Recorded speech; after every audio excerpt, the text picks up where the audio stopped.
दूसरे हमें सुनने को सत्संग मिलता है, सब सत्संगी इकट्ठे होते हैं।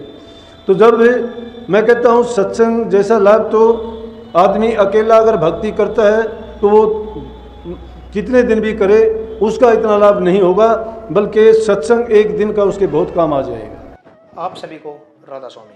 देखिए, जो आज का सत्संग का विषय है उसमें महाराज ने बताया कि हम किस तरह सत्संग का लाभ ले सकते हैं, किस तरह सत्संग में जाकर हम अपने आप को संवार सकते हैं, सुधार सकते हैं। और साथ ही महाराज ने बताया कि जिस घर में बच्चों को अच्छी परवरिश, अच्छे संस्कार दिए जाते हैं, वह लड़का अपने आप सत्संगी बन जाता है और उसके मन में सत्संगी वाले विचार अपने आप आ जाते हैं। और जिस घर में अच्छे संस्कार नहीं दिए जाते वहाँ पर हमेशा कुसंगति यानी कि बुरे काम शुरू हो जाते हैं। और साथ ही महाराज ने बहुत अच्छी अच्छी बातें सत्संग में बताई है जिन्हें सुनकर हम धन्य हो सकते हैं। तो चलिए आपका कीमती समय लेते हुए सत्संग को शुरू करते हैं। कृपया सत्संग को पूरा सुनकर पुण्यभागी अवश्य बनिए। राधा स्वामी। हमें तो सत्संगियों को सत्संग से मतलब है, लेकिन ये भी दिवाली की तरह से, जैसे दिवाली हमारे देश में हर कोने कोने में मनाई जाती है, उसी प्रकार से रक्षाबंधन का त्यौहार भी हमारे देश में लगभग हर जगह मनाया जाता है। इसको याद इस रूप में किया जाता है, रक्षाबंधन का मतलब रक्षा सूत्र से है। रिवाज तो इस तरह से हो गई आजकल कि बहनें भाई को रक्षा सूत्र बांधती हैं, और उसका मतलब होता है कि बहन रक्षा सूत्र भाई को बांध के उससे उसके बदले में वो ये आशा रखती है कि दुख की घड़ी में, विपत्ति के समय में, ज़रूरत के वक्त उसका भाई उसकी हर प्रकार से रक्षा करेगा, सुरक्षा करेगा, सहायता करेगा, उसको उसकी तकलीफ़ और परेशानी से निजात दिलाएगा। परंपरा पड़ी, ये इतिहास में इनके साक्ष्य भी हैं। पद्म पुराण में, स्कंद पुराण में, श्रीमद् भागवत में भी थोड़ा प्रकरण आता है। जब राजा बलि 99 यज्ञ पूरे कर चुका था, 100वां यज्ञ उसका चल रहा था, अगर वो 100 यज्ञ पूरे कर लेता तो कहते हैं कि इंद्र का राज उसको मिल जाता। अब देवताओं को चिंता हुई कि अगर राजा बलि 100 यज्ञ पूरे कर लेगा तो इंद्र का राज छिन जाएगा। सब देवताओं ने जाके विष्णु भगवान से प्रार्थना की कि कोई ना कोई ऐसा उपाय करो कि जिससे ये राजा बलि 100 यज्ञ पूरे ना कर सके और उससे इंद्र का राज छिन जाने से बच जाएगा। विष्णु भगवान ने 52 अवतार छोटे ब्राह्मण का रूप धारण किया, जिनको 52 अवतार के नाम से प्रसिद्ध हैं, और वो राजा बलि के यज्ञशाला में पहुंच गए। राजा बलि का ये था कि यज्ञ के समय उन्होंने प्रण किया था कि कोई ब्राह्मण अगर आता है, कोई भिक्षुक अगर आता है तो उसको खाली नहीं जाने देता था। और जब वो सारा काम पूरा कर चुका है, उसके बाद यज्ञ के लिए जाने के लिए तैयार हुआ, तो उस टाइम बावन भगवान छोटे रूप में ब्राह्मण का रूप धारण करके राजा बलि के सामने हाजिर हो गया। दरबारियों ने रोकने का प्रयास किया तो राजा बलि ने उनकी जो बहस चल रही थी उसको सुनने के बाद में कहने लगे, क्या बात है?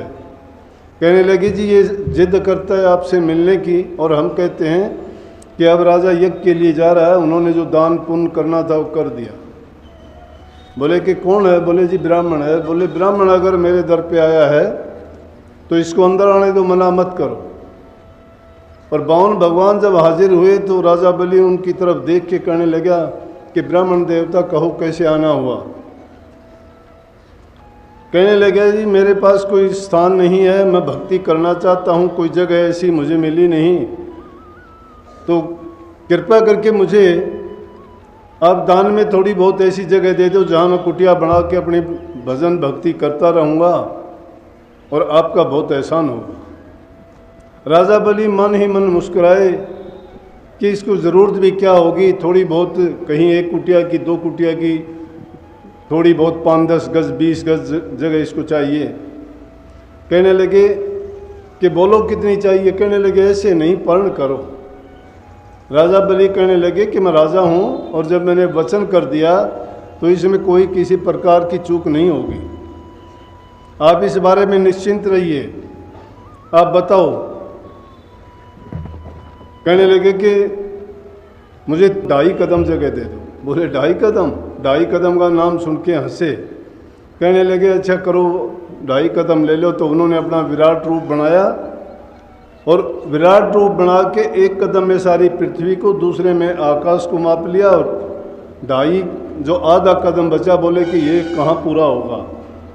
राजा बलि कहने लगे मेरे छाती पे रख के इसको पूरा कर लो। उन्होंने छाती पे पैर रख के बोले कि तू पाताल में जा।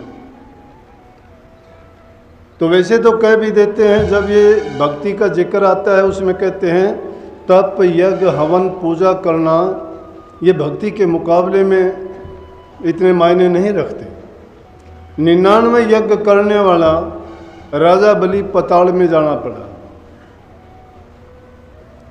जब उसको पाताल में भेज दिया गया तो अपने तप के बल से उन्होंने भक्ति करके और परमात्मा को प्रसन्न कर लिया, विष्णु भगवान को, और उनको मजबूर कर दिया, उनसे वर ले लिया कि जब तक मैं पाताल में रहूँगा आप मेरी ड्यूटी पर बैठ के यहाँ पर सेवा करते रहोगे, यहाँ पर पहरा दोगे। अब विष्णु भगवान उनके पहरेदार बन के वो पाताल में बैठे हैं। अब लक्ष्मी जी को मुश्किल होगी कि देखती है कि विष्णु भगवान इतने दिन तक आए नहीं, और वो इस चिंता में कि अब कैसे होगी, क्योंकि उनको तो बावन भगवान ने अपनी डोडी पे रख लिया है। नारद जी का आना हुआ। नारद जी से कहने लगी कि कोई ऐसा उपाय करो कि जिसके कारण विष्णु भगवान का वहाँ से पीछा छूट जाए, कि मैं तो यहाँ अकेली होगी। और उन्होंने अपने भक्ति के बल से उनको प्रसन्न करके अपने दरबान के रूप में वहाँ रख लिया है। नारद जी ने उनको एक युक्ति बताई कि आप रक्षा सूत्र लेके जाओ और राजा बलि को अपना भाई बना के रक्षा सूत्र उसके हाथ पे बांधो। जब रक्षा सूत्र हाथ में बांध होगे तो वो भाई के रूप में आपको गारंटी देगा कि आपकी रक्षा सुरक्षा, आपकी मनोकामना पूरी करने का वचन देगा। उन्होंने वैसा ही किया। लक्ष्मी जी गई और वहाँ जाके उन्होंने राजा बलि को रक्षा सूत्र बांध के अपना भाई बनाया।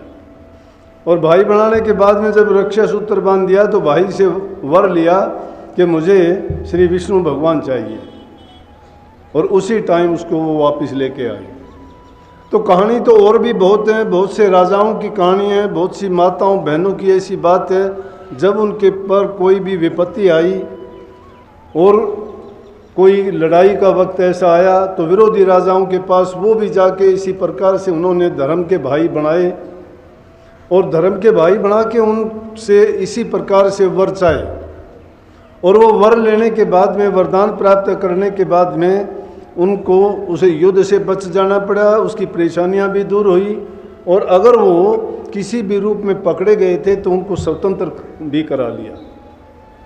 तो ये एक ऐतिहासिक बात है कि उसको हम उसी समय से इसको मनाते तो इस रूप में आए थे, लेकिन ये ज़रूरी नहीं है। रक्षा सूत्र हम किसी को भी बांध सकते हैं।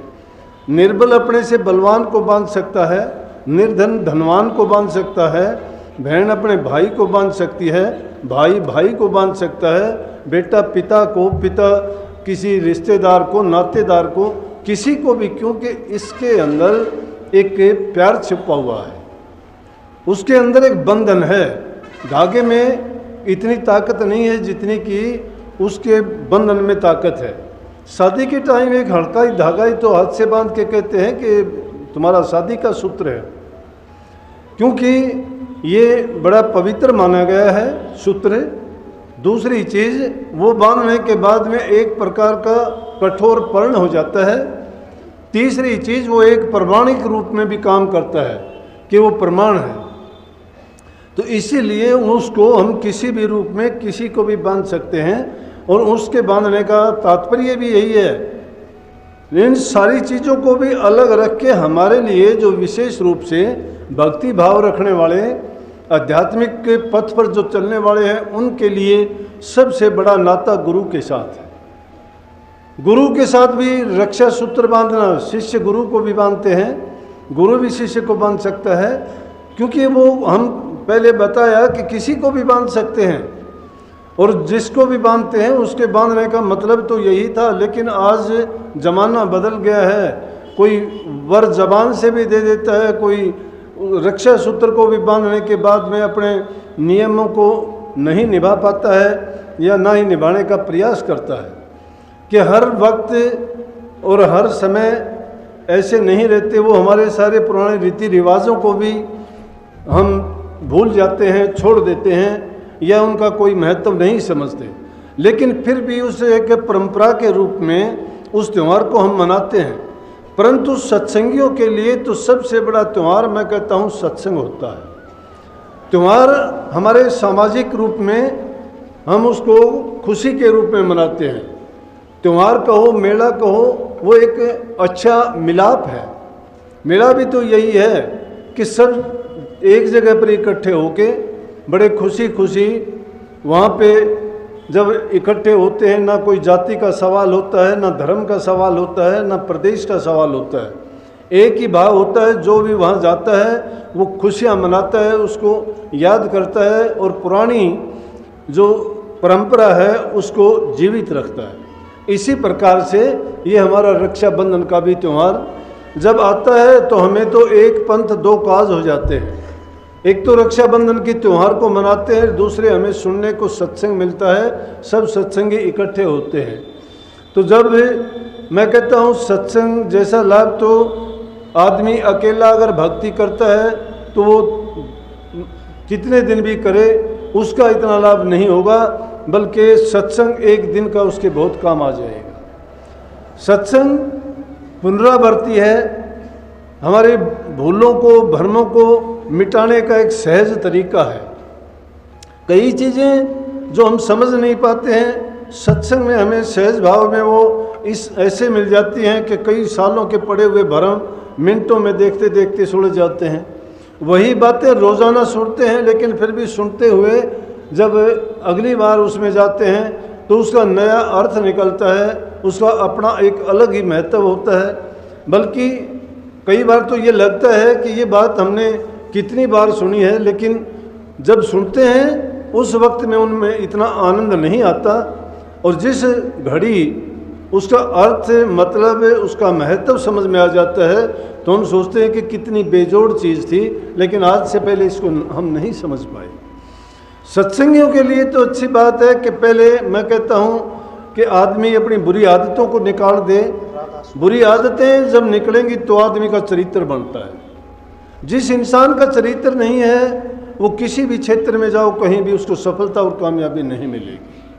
जिस इंसान चरित्र में एक चीज़ शामिल नहीं है, चरित्र में कभी सोचते हो कि हम किसी एक चीज़ का संयम कर लें उससे चरित्र में सभी चीज़ें आ जाती हैं। सभी चीज़ों का मतलब, और वो आदमी को कौन बनाता है? घर से बनता है। जिसके माँ बाप से अच्छे संस्कार जिसको मिले होते हैं, अच्छी शिक्षा मिली होती है, उनको फिर गुरु भी अच्छा मिल जाता है, फिर वो ज़रूरत भी महसूस करता है। जिसको अच्छे संस्कार मिलते हैं वो बुरी संगति में अपने आप को नहीं मिला सकता, उनके अंदर वो नहीं रह सकता। क्यों नहीं रह सकता? कि उसके विचार उनके साथ मेल नहीं खाते हैं। अगर घर में ही बच्चे को अच्छी शिक्षा और अच्छे संस्कार मिल जाते हैं तो उसको एक अच्छी तड़फ भी लगती है कि मुझे तो मेरे मेल की चीज़ मिलनी चाहिए।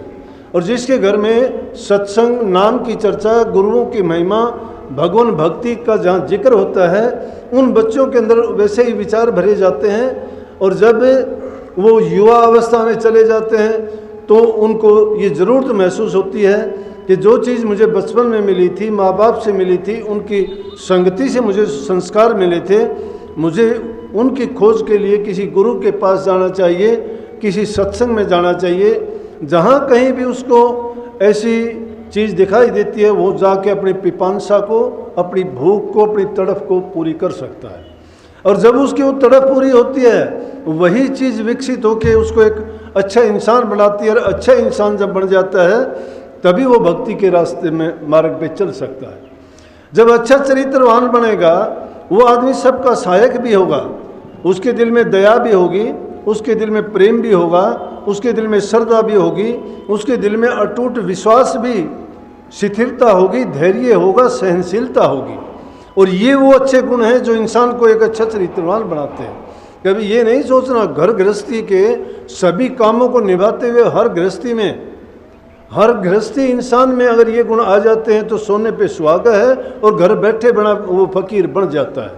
उसको कहीं बाहर खोजने की ज़रूरत नहीं, बाहर कहीं भटकने की आवश्यकता नहीं। सत्संग को पूरा सुनने के लिए आपका बहुत बहुत धन्यवाद। हम आशा करते हैं आपने सत्संग को बड़ा ही ध्यान से सुना होगा। कृपया सत्संग जो बातें जो प्रवचन महाराज जी ने बताए हैं, उन प्रवचनों को, उन बातों को अपने जीवन में और अपनी फैमिली में, अपने गृहस्थ जीवन में अवश्य उतारिए, ताकि आपका जीवन सुख की शांति से निकल सके। और साथ ही अगर आपको सत्संग अच्छा लगा तो कमेंट बॉक्स में राधा स्वामी लिखकर पुण्य भागीदार अवश्य बनिए। जैसा कि महाराज जी ने बताया कि हमें हमेशा नाम का सिमरन करना चाहिए और हमें अपने बच्चों को अपने घर परिवार में अच्छे संस्कार देने चाहिए ताकि उनका जीवन संवर सके। तो कृपया उन बातों को फॉलो अवश्य कीजिए और मिलते जल्दी एक नए सत्संग के साथ। तब तक के लिए राधा स्वामी।